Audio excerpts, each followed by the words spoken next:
By moonlight, Maple Hollow's pumpkin patch became a jagged sea of leering faces and flickering candle stubs. For weeks, children had eagerly cut and carved, drawing wide grins, crooked noses, and triangle eyes. On Halloween itself, the air was heavy with sweet rot, the musk of damp earth, and the far-off laughter of the festival down the hill. No one noticed the eyes in the patch rekindling, flickers returning to empty sockets. Milo, the youngest pumpkin, was the first to stir that night, an uneven wobble followed by a hop. "It's time," he whispered, his carved grin glowing from within. Across the rows, others rolled, hopped, and shivered free from their tangled vines. Their voices, once mere sighs in the wind, gathered into hissing giggles and secretive murmurs. "How many times must we be gutted and mocked?" sneered old Gord, a massive, toothy lantern near the patch's edge. "Tonight we reclaim the laughter." "They think us as decoration," piped up a squat pumpkin with jagged eyes. "Let's show them what we can do together." The pumpkins conspired, sharing pieces of overheard festival plans.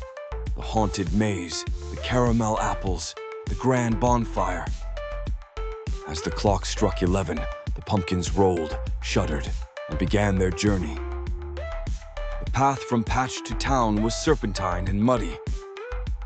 With every bounce, the pumpkins whispered their plans, their faces shifting minutely in the moonlight.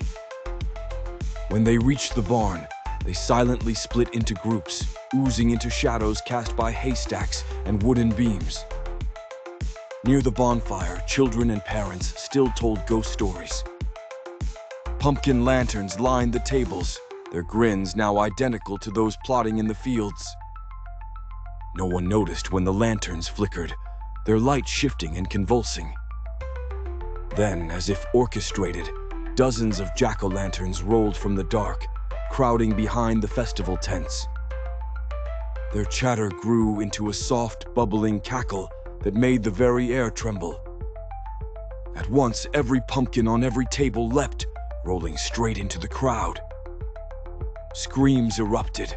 Lanterns zipped between legs or hopped onto snack tables, knocking bowls to the dirt.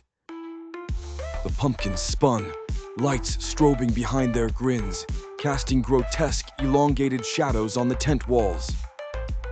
Milo hopped past a gaggle of children and crooned, "Happy Halloween!" His voice echoed impossibly, like laughter bouncing down a well. The people scattered, tripping and shrieking, staring in disbelief at the animated lanterns.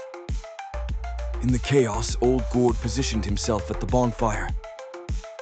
With a great heave, he launched himself into the flames.